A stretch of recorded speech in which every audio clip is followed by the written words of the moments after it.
Maganda mga bossing, sa naghahanap po dyan ng 4x4 pick-up truck na automatic transmission, makaubra to sa inyo mga bossing. Oh. Ganda, kulay white mga bossing. So ito po is ang year model nito 2019, pero in-upgrade nila yung mukha, yung headlight, yung taillight mga bossing. Ginawa nilang mukha to ng 2022.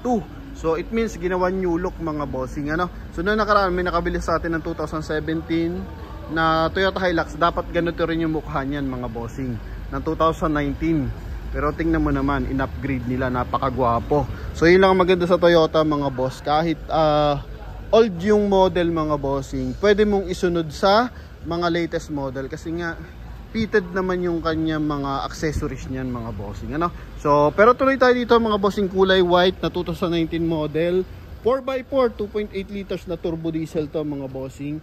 So, mileage 72,128 km.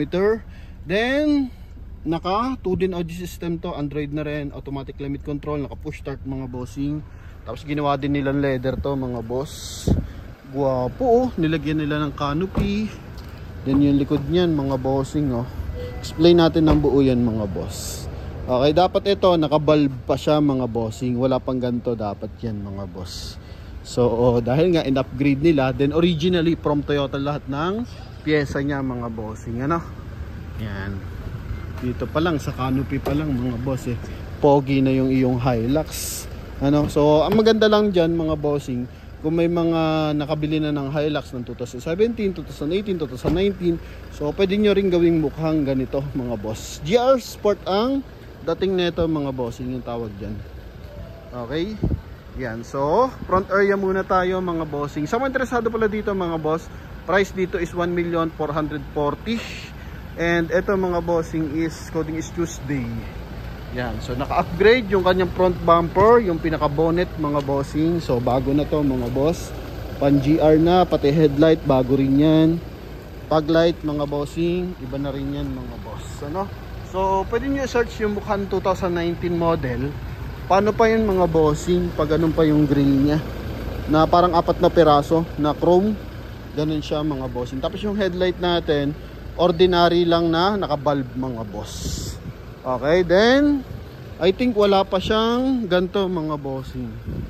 No? Wala pa siyang ganto, wheel arch. Yan.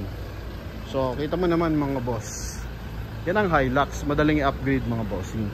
Tapos ito is Bridgestone tire to mga bossing na ano, R18. Yan mga boss. Okay, so sa yung mags niya mga bossing, natural lang kung may ganito ng mags ng 2019 model mga boss. Alam ko is naka kulay ano lang siya mga bossing, kulay silver. Pero ito ginawa na siyang two-tone. Yan, polish gray, tsaka black siya mga bossing. Tapos stepboard, buo yan. So ganyan talaga, may stepboard talaga ang Hilux. Okay, then additional, naglagay sila ng heavy duty top load mga boss. Power fold, yung ating side mirror. Yan mga bossing. Kulay black yung interior niyan mga boss. Oh. Yan oh. Ginawa nilang leather mga bossing. Tapos dito Alcantara naman yung gitna. Oh, no? Parang corduroy ang datingan mga bossing. Okay. Ito. So naghahanap diyan ng 4x4 mga bossing. Ito available tayo. Ha? Yan, optional 4x4 mga boss. Yan. Mga bossing. Pati meter cluster, I think in-upgrade yung meter cluster niya. Kasi G variant lang to mga bossing eh. Pero 4x4 mga boss. So most likely naman ang hinahanap talaga is 4x4 unit mga bossing. So for now, naka ano siya, naka 4x2. Pero pwede siyang high speed na 4x4 tsaka low speed na 4x4 mga bossing. Tama naman yung aircon mga boss. Oh, di ba? Grabe yung moist. Nakababa yan ha. Ito nakataas. Pero yun talagang malamig pa rin mga bossing. Oh, kahit dito mga boss, namamawis. Yan pa oh. Ganda ng aircon. 2.8 na turbo diesel to mga bossing ha. Yan, leather. Aftermarket to mga bossing. Pero ang ganda ng pagkakagawa. Okay, kompleto naman sa hand grip kapag Hilux talaga. Kahit mga e-bar yan pa yan, eh talaga namang ang daming ano yan, hand grip. Then ito yung kanyang bed liner. Okay, canopy. Yan, pan GR din yan mga boss. Totally makeover ang ginawa dito mga bossing. Napakagwapo. Oh. Yan oh. Siguro hindi sila makakuha ng B variant nito ng time na to, or wala pang B variant ng 2019. Not sure lang mga bossing ha. Pero ito, in-upgrade nila. Okay. Ang gara. Dapat ito gray to mga bossing eh. Kulay gray to dapat. Pati ito. So ginawa nilang body color. Yan mga boss. Ginawa nilang white. Tapos itong tail light, dapat ordinary bulb lang to mga bossing. Okay, etong ganito, wala pa yan dapat mga boss. Yung park light na yan, wala pa dapat ganyan mga bossing.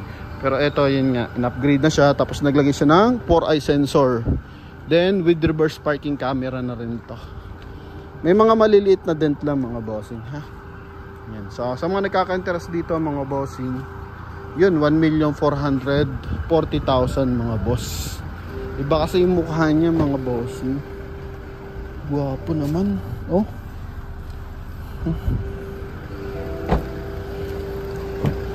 Yung mga boss oh.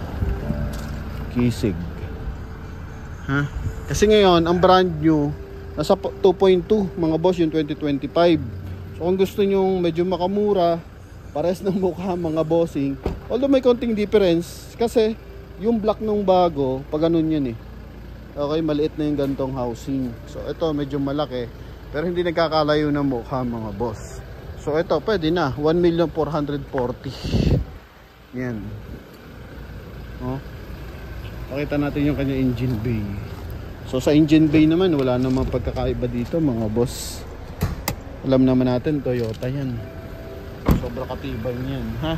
Powerful downside mirror, power adjust mga bossing. Dito lang yung mga rubber lang natin dito mga boss. Okay. Yan, may awang lang ng bahagya mga bossing. Oh. Yan yung nagdikit na yan mga boss, hindi masyadong pitted ang pagkakadikit. O siguro pagkadikit possible binasa agad mga bossing, kaya ganyan. Okay, so papalitan siya ng rubber liner mga boss. Pakita natin yung kanya engine bay. Ito, bigat ng hood talaga mga boss. Pag Hilux, solid. Yan, so turbo diesel mga bossing, ganda ng timing ng makina. Walang punit yung mga panel. Pati ito pinaltan to mga boss ha. Tukod lang natin. Ito pinaltan. Okay. Yan, pero buo yan mga boss. Then dito naman, yan, buo rin to mga bossing. Okay, wala siyang mga dent, UP sa loob. Kasi iba, kaya naman nagpapalit ng mga mukha, hindi naman dahil sa gusto, dahil may mga issue. No? Halimbawa, meron silang accident issue, ganun, kaya pinapalitan. Pero ito naman mga bossing, buo naman yung pinaka-panel niya eh. So wala man tayo nakikita ang reason, kumbaga upgrade lang ang ginawa. Okay? Kaya yan mga boss, sa mga nagkaka-interest dito, panalo ka dito mga bossing oh. Guwapo. Toyota Hilux. Oh, ha? Na 2019 model G variant 4x4 mga bossing. Oh, busina, in-upgrade niya yung busina. Pero kung sa mga gusto maka double check ng mga panel yan, pwede naman kayong padala ng mekaniko mga bossing. Pero ako nasilip ko na rin kasi mga boss. So yun lang naman mga bossing. Dito lang, yun lang may mga difference mga boss. Oh. Kasi naka body color. Okay. Yun lang naman mga boss. Mga maliliit na scratches. Oh. Sa mga nagkaka-interest mga bossing, habol nyo 4x4. Eto na, available tayo sa Toyota Hilux natin. Yun lang napapansin kong issue dyan mga boss. Nakaawang yung nakakabit nilang fender. Yan, yung fender liner na yan. Okay. Oh, ha? Yun lang naman mga boss. Then the rest, all goods, makina, transmission. Yan, buong panel sa harapan, goods na goods yan mga bossing.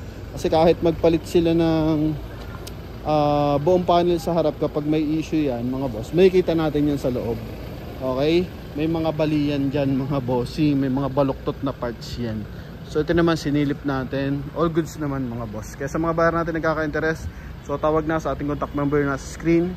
Connected siya ng Viber and WhatsApp mga boss. Thank you. Salamat sa suporta mga bossing. God bless you all. Bye-bye.